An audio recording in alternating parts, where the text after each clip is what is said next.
We like to think that we've collectively moved past things like animal cruelty, that our species has evolved far beyond the grotesque tradition of abusing lesser beings for entertainment. After all, concepts such as circus animals have largely died off, or have at least become few and far between. But just because most of the suppliers of zoo sadism have been pushed into extinction doesn't necessarily mean the same for its consumers. And unfortunately, as we'll come to find out today, they're far from being eradicated. The internet, being the all-purpose tool that it is, has given these sick people a new way to get what they want, and to get away with it. This shouldn't come as a surprise considering some people manage to procure other disturbing content, sometimes even right under our noses, and even market it to children. You've probably heard of the topic of today's video before, but if you haven't, you'll be wishing you never did. This is the story of the community that grew around the YouTube phenomenon of baby monkey hate, also known as Million Pity or Million Tears, a name they've earned due to the broken English in the titles of many of the videos. If you are squeamish about the topic of animal abuse, I urge you not to continue watching. Viewer discretion is advised.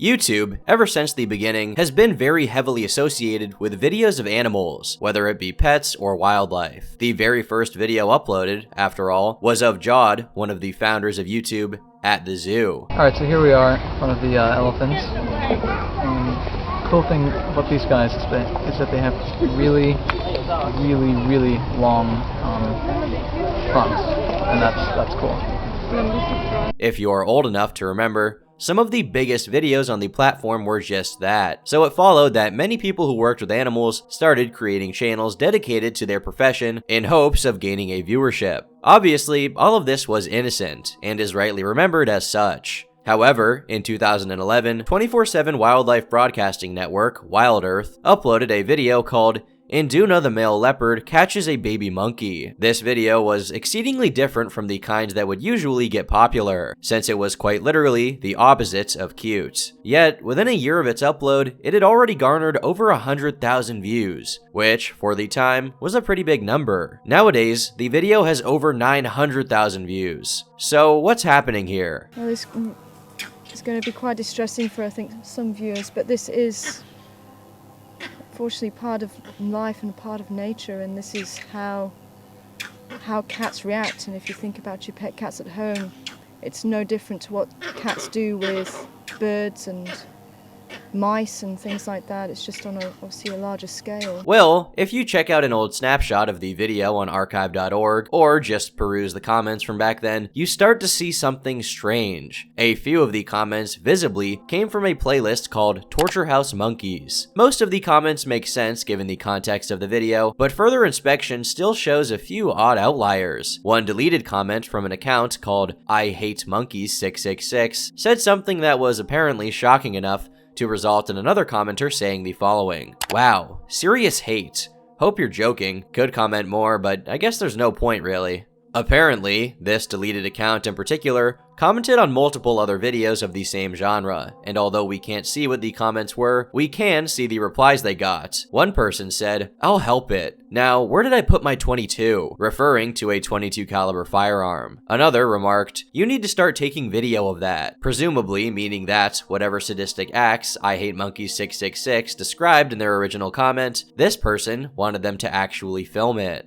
If you try using time filters on Google to look for monkey hate, you'll see that before the 2010s, there was nothing whatsoever about it, other than a few PETA protests over labs that ran test trials on monkeys. This is because, at that time, these interactions were relatively atypical and weren't indicative of any larger trend or community. But, as time went on, something much bigger and uglier would rear its head. When the 2010s rolled around, for whatever reason, the pastime of baby monkey hate exploded, and opposed to it being just a few outliers like in the past, thousands of people spontaneously began rallying around any and all videos wherein monkeys, specifically baby monkeys, were suffering in one way or another. You can see for yourself just how popular this content is by looking up baby monkey hate or other similar terms on YouTube, where you'll find videos with hundreds of thousands, if not millions of views. There are even playlists that compile dozens of these videos, titled things like Monkey Having a Bad Time or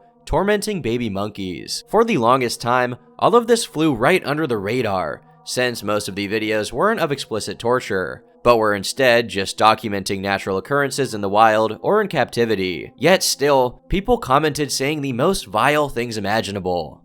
Could watch this all day. I hate monkeys, especially their babies. Love how he toys with it and makes it suffer in pain and fear before he ends its disgusting little life.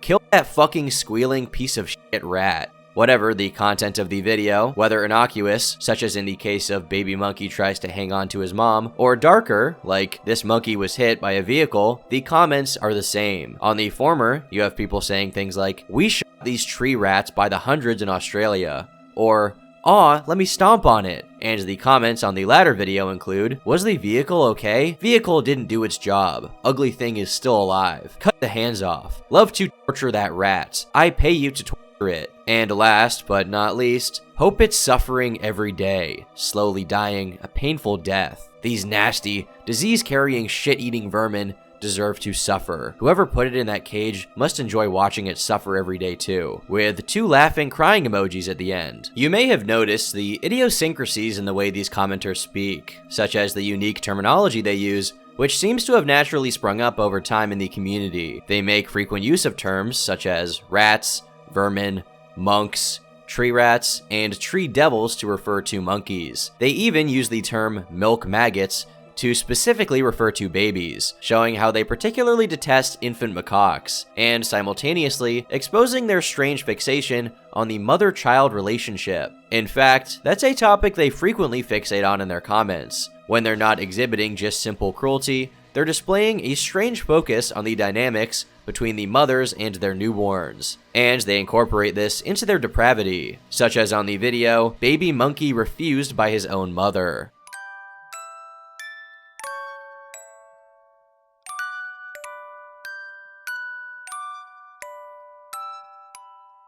The mother is being a smart one. A tree rat's mother knows when a baby is defective and will discard it. Happens all the time in the animal kingdom. When a baby monkey is rejected by his own mother, who should be left alone and let nature take its course. Then drown it if his mother's refused him. It seems that what's more appealing to certain viewers than just monkeys suffering in general is baby monkeys specifically being hurt or abandoned by their parents. Like in this video, terribly sad, baby monkey beaten by mother monkey.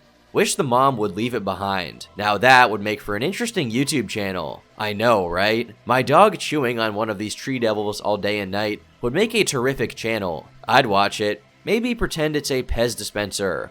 All tree goblins must be neutralized. Ah, you sound like a true person of culture.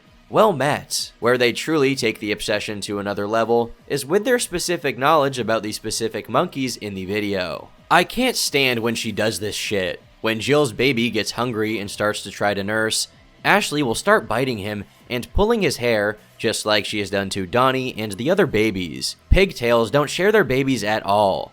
I don't like that pigtails think they can go around stealing other babies from their mothers and don't want to give them back. It's possible that naming the monkeys, describing their personalities, and just generally humanizing them is part of the appeal. You cultivate a bond with the creature so that when you take pleasure in its suffering, it's all the more sick. It's one thing to watch videos of animal abuse.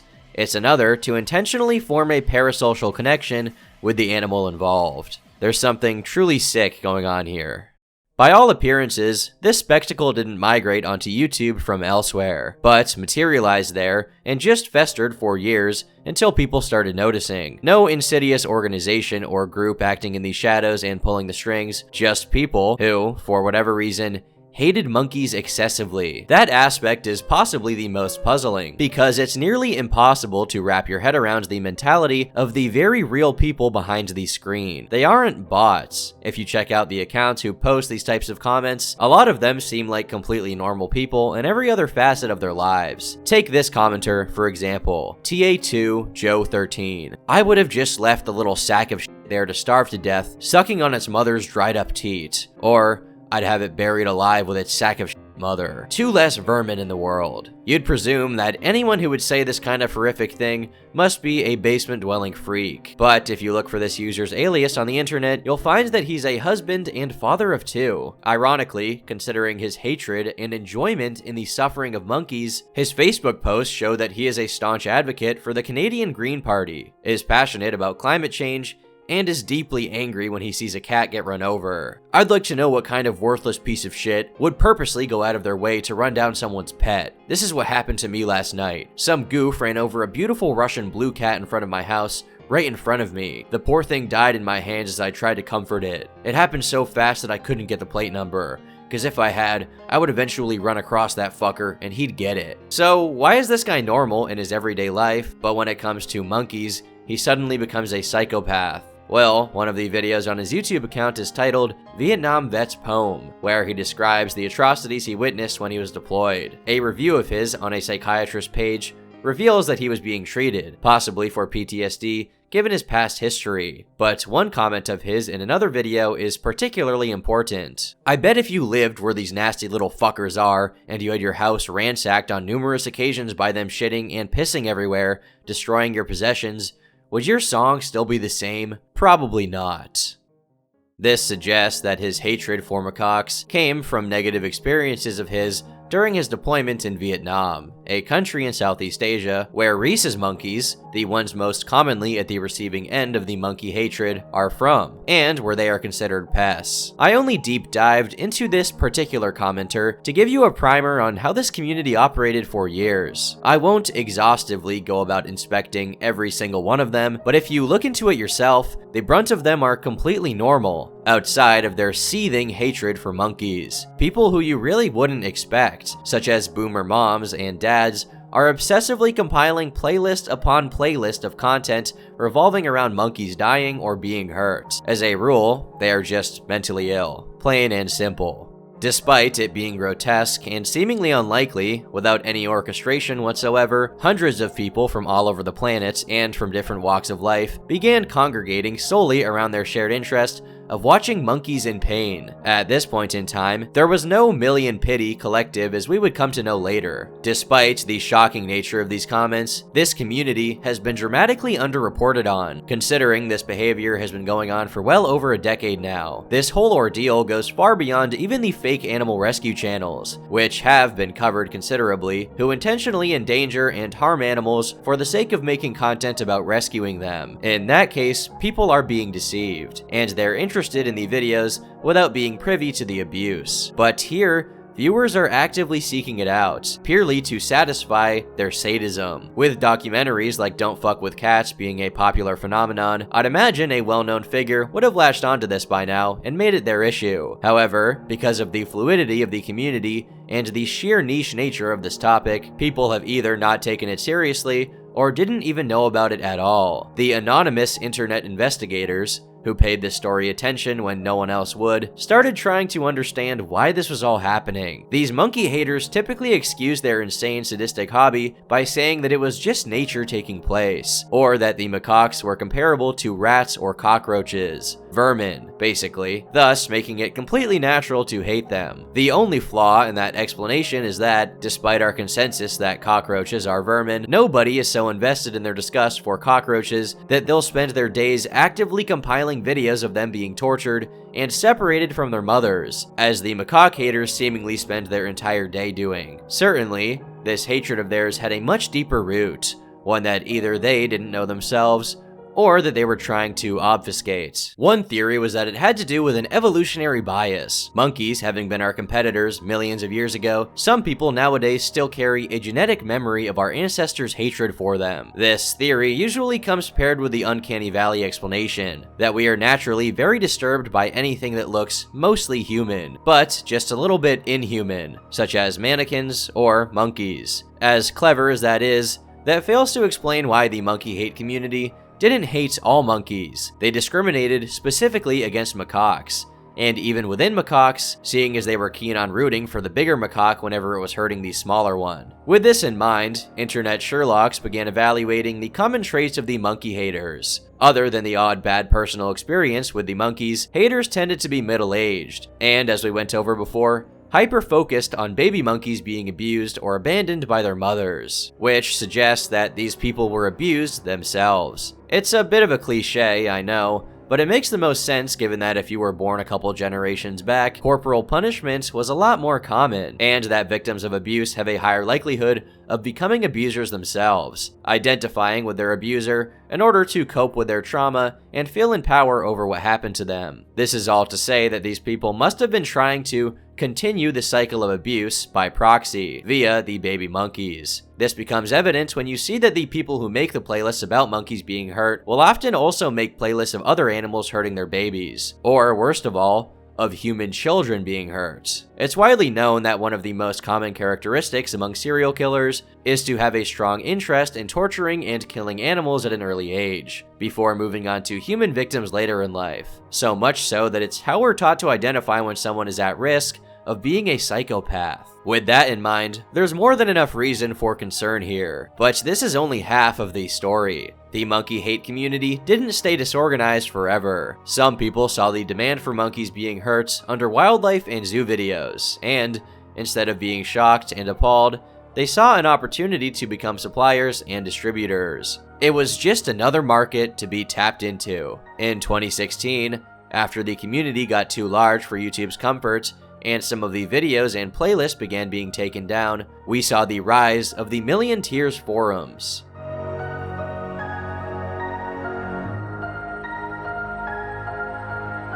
Though it's proven extremely difficult to find concrete evidence that a group was orchestrating the monkey hate phenomenon, around 2015, the comments and video titles began to be clusters of the same phrases and words written in broken English. Million pity, trillion tears. Apparently because of one particular video from July 8th, 2014, which has since been deleted from YouTube, of two rhesus macaques being attacked by ants. Though the video is not up, there's an article on Peepsburg mentioning it, and while describing what happens in the video, it says, "Million bite, million pity." This became a calling card for the Western consumers of these videos that were usually made by Southeastern Asians who couldn't speak English, as a way to dog whistle their shared interests in an implicit manner, as to prevent other people from instantly understanding what was going on. Along with their hiding in plain sight, a few channels started becoming hubs for monkey abuse, one of which was called Peter Riddle, whose profile picture was an image of Peter Scully, the convicted murderer behind one particularly infamous CP video called Daisy's Destruction. In any event, this made it very clear that the sadism these people displayed towards baby monkeys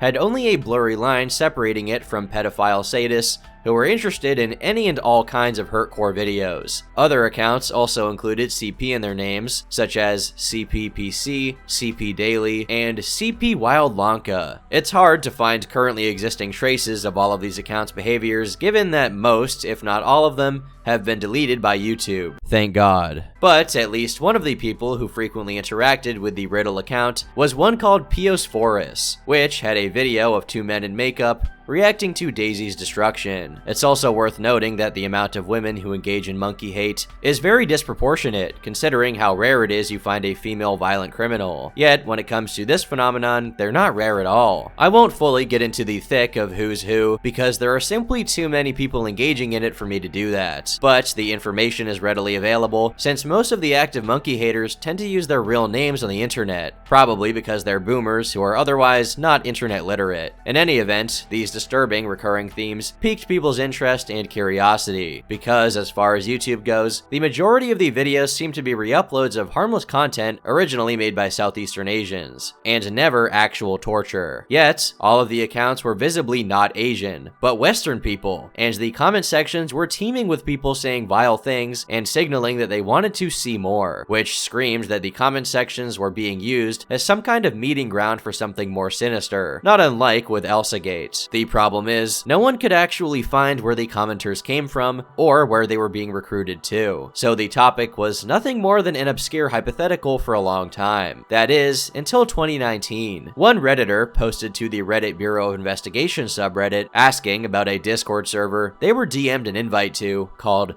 Boys Club, wherein people were discussing killing baby monkeys and CP. To those who were familiar with the topic, this was an immediate call to action. Finally, a new lead. Within 5 minutes, the OP's account had been deleted. It's unknown whether he deleted it himself. When people on X, the paranormal board of 4chan, started trying to manually look for the Boys Club Discord server, they found this, a server for gay meetups targeted at teenagers 13 to 18. Apparently, it was led by someone named Poyozo, but barely any information about it survived, since not very long after it was discovered, it was shut down. The monkey hate community then went silent for pretty much the entire duration of 2020. Not because it was inactive, but because they had much darker objectives in their sights. With the grassroots heat they had attracted from run-of-the-mill internet users, it seemed they decided that, if they were going to keep doing what they did, they'd double down and go professional.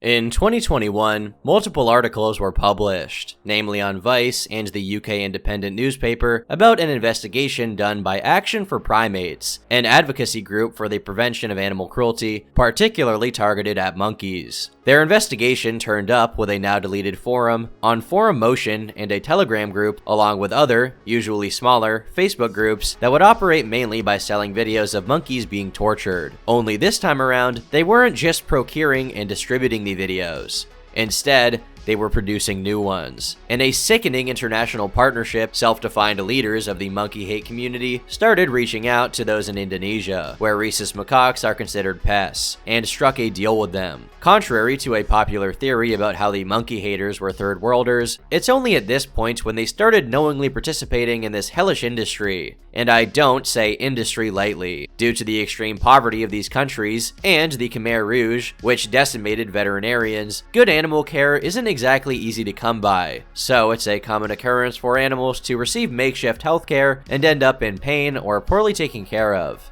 Certain Southeastern Asian channels, particularly Cambodian ones, noticed that the videos that got the most views and comments were videos of hurt monkeys. Now this means a lot to them, considering that being a doctor in Cambodia makes you around $2,000, which is at least 3 times less than what the lowest paid US doctors average a month. In comparison, becoming a VO, a video operator, as the monkey haters call them, has them earning a lot of AdSense revenue in US dollars, which is worth hundreds of times more than their currency. So, when these people noticed that videos of monkeys being hurt performed well, they capitalized on it as much as they possibly could, much like the animal rescue channels that purposely abuse or let animals get hurt to then take care of them. The Cambodian channel's entire business model was identical. But they weren't the only VOs around. There were also the Indonesians, and their story is very different. It seems that, beginning in 2020, Western consumers of the content started reaching out to Indonesians and offering more money to basically commission the monkeys to be hurt in specific ways, and the Indonesians complied, seeing as, much like the Cambodians, their extremely impoverished country and debased currency meant that the $100 to $150 they would make from each monkey torture video was worth a lot more to them than it was to the consumers, especially since macaques sell for about $20 each in Indonesian pet stores. At this point, videos were turning up of monkeys being beaten, thrown into muddy holes, and other reprehensible acts. Still, despite how extreme the content was getting, most people were stumped as to the source of it. They knew Indonesians were behind it, but who specifically? One particular Redditor by the name of Exposed Throwaway 2222 decided to infiltrate the monkey haters. His work is honestly praiseworthy. Not only did he have to witness a lot of not safe for life monkey snuff videos, but he also had to actively pretend to be a monkey hater to blend in for long enough to figure it out, which, according to him, was a gut-wrenching undertaking. These are the relevant bits of his post regarding the producers. Here's the information I have on the 2 biggest and most notorious monkey torture video producers. Both of them live in Indonesia, but that's all I know about their location. First, I'll describe the most notorious of the 2 most popular torture video producers, and also the most well-known. This is the person who ran the Telegram server that made it into mainstream news articles last year. Before producing that type of content, he was a typical pet baby monkey YouTuber who over time gravitated towards hurting baby monkeys to attract a reliable audience of monkey sadists. He is most commonly known as G-Owner. Within the monkey hate community, community since he was famous for owning a heavily traumatized baby monkey named G that he exploited for views on his old YouTube channel. G herself was famous for constantly holding the back of her head with her hands and rocking back and forth due to a traumatic upbringing. Somehow, the monkey sadist found that hilarious, and now G is something of a mascot to them. You can find out a lot about that by typing Monkey G into the YouTube search bar. There are a ton of videos documenting the abuse this man has wrought against baby monkeys while he was still just a YouTuber a few years ago. Once YouTube banned him, he became a full-time monkey snuff video producer. New videos of G are still being uploaded to YouTube, but the channel that does this claims to be a new owner and not the original G owner. I don't know whether or not that's true. G owner's monkey torture videos are easily distinguishable by an outdoor jungle setting. He can also be identified by his very long, gross fingernails and by the presence of his buddy who holds the camera for him. While preparing different videos, he turns off the camera to avoid getting his face or other identifying information in the shot. He almost always kills the monkey at the end of each sequence of short clips, usually totaling around 12 minutes per monkey. Monkey sadists consider his videos the gold standard of monkey snuff because of his unmatched brutality. They pay him anywhere between $150 to $300 per series, depending on the torture instruction and weapons required. The second most notorious producer is a man also from Indonesia. He used to run a pet monkey YouTube channel called Mas Poche, and that's the name monkey sadists most commonly know him by. That channel was banned by YouTube in late 2021, but he keeps popping up under new names, moving from channel to channel as YouTube plays an extended game of whack-a-mole with him. He doesn't upload torture videos directly to YouTube, but he does mistreat them in his YouTube videos. That consistently leads to his channels getting banned. The purpose of those channels, as far as I can tell,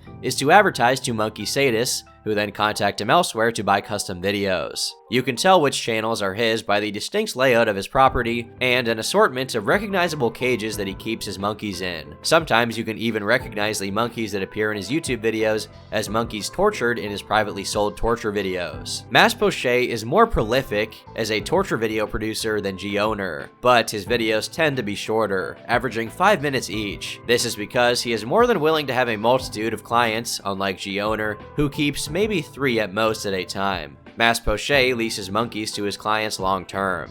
Instead of killing them in each video, he is open to only injuring them and keeping them to produce more videos with later. This allows him to lease each monkey to multiple people, who are then only allowed to request non-lethal torture so that the monkey may be reused. If a client wishes to kill a monkey, they pay more to adopt one for the privilege of deciding the monkey's fate. How much money these people are actually making from whatever it is that they're doing is unknown, but the fact is they must be profiting quite a bit from it, so much that it's attracted other people to this trade. There's at least 6 others that we know of, all Southeastern Asians tied to creepy pictures of children and restaurants. That's it for the producers, which leaves us with the distributors, and that means we're no longer dealing with impoverished people in devastated countries, but instead wealthy Westerners who are willing to finance this whole monkey torture industrial complex. So, who's paying the producers, and why do they do what they do? It's bad enough to know that, not only has animal cruelty not gone away, it's become a spectator sport. However, it's orders of magnitude worse to know that there are people out there who, in addition to profiting from these horrific acts and videos, are actively trying to promote and grow their network of clients. It just adds a layer of evil on top of an already depressing reality, and this only came about because a select few decided to assemble this loosely tied bunch of psychos into what technically qualifies as an international criminal organization of animal abuse rings. Enter O-Chan, a Slavic 4chan alternative that, much like 8chan, is significantly more lax when it comes to moderation and keeping not safe for life content out of their boards. After their YouTube hubs began being reported and taken down for animal abuse, obviously, they took their networking to O-Chan, creating a board called /pity in which they could share links to their private Telegram chats where they exchanged the content. One particular individual, going by the name of Mr. Ape,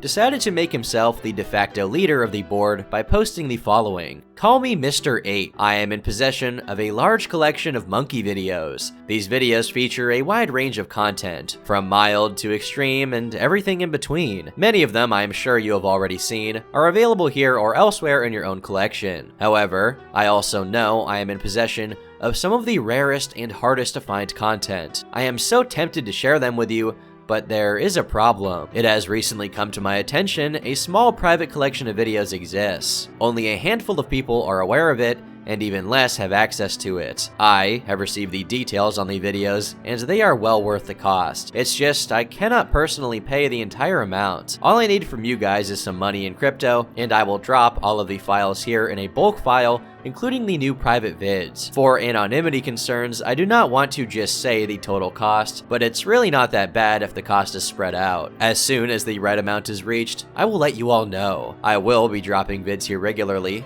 bit by bit, to encourage donations and prove I'm telling the truth. Rest assured, I am one of you guys and I am not here to fuck you. All I want is to grow and benefit the monkey hate community. The post was followed by a series of cryptocurrency addresses, which people proceeded to send money to. Much to the loss of my faith in humanity, people barely even objected or accused him of being a scammer, and instead proceeded to send him money, and promptly, new videos started popping up, coming from Mr. Ape. Hundreds and hundreds of new videos.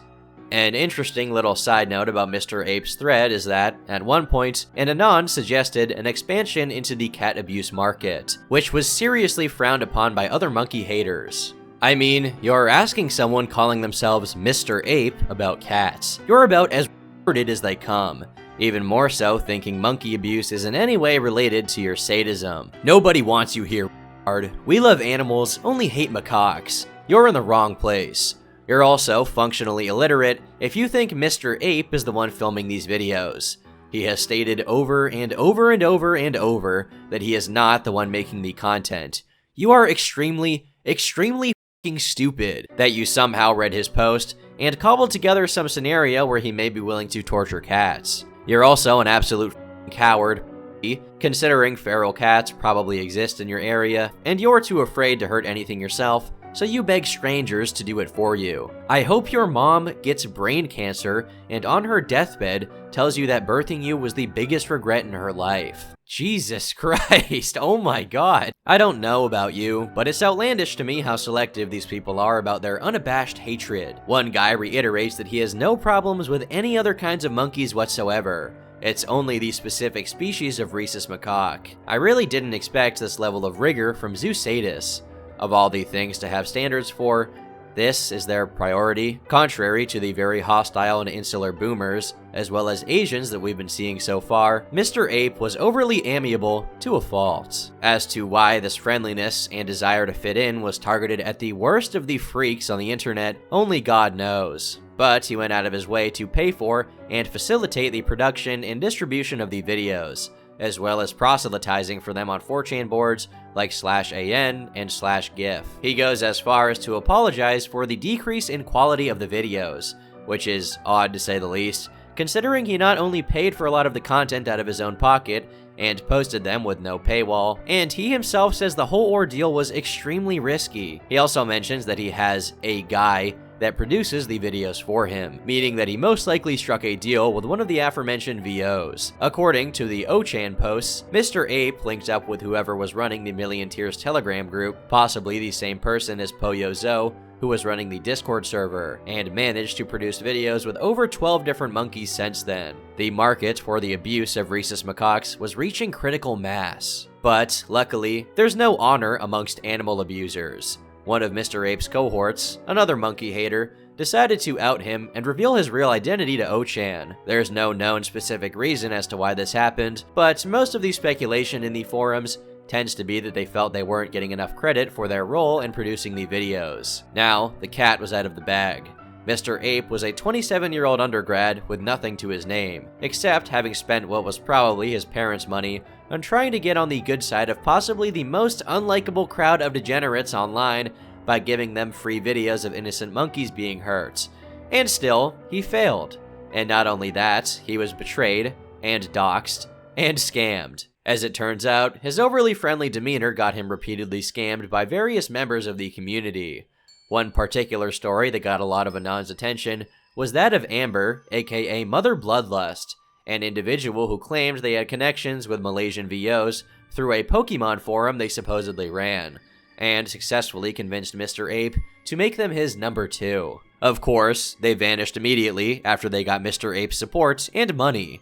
And if we're to trust what the other monkey haters have to say about Mother Bloodlust, it was them that doxed Mr. Ape just to get attention. This wasn't the first time that it happened either. Apparently, Mr. Ape had been scammed before by another associate of his. After this whole situation, Mr. Ape went silent, with one anon claiming that he'd been arrested since cops found CP on his devices. Others say he was just deeply hurt by it, as his primary motivation for doing all he did was just so that he would get validated by other pity users. Whether any of this is true or not, we don't know. Of course, it's a good thing that these people are no longer out and about, but make no mistake, the community hasn't gone anywhere. There are still videos being uploaded every single day to YouTube in exactly the same format. All you gotta do is look up Million Pity or Baby Monkey, and you'll see not only playlists, but a myriad of channels that get thousands of views on average at the very low end, and YouTube doesn't seem to have its algorithm attuned to punish this sort of activity quite yet. Though this has received very little attention from YouTube and YouTubers,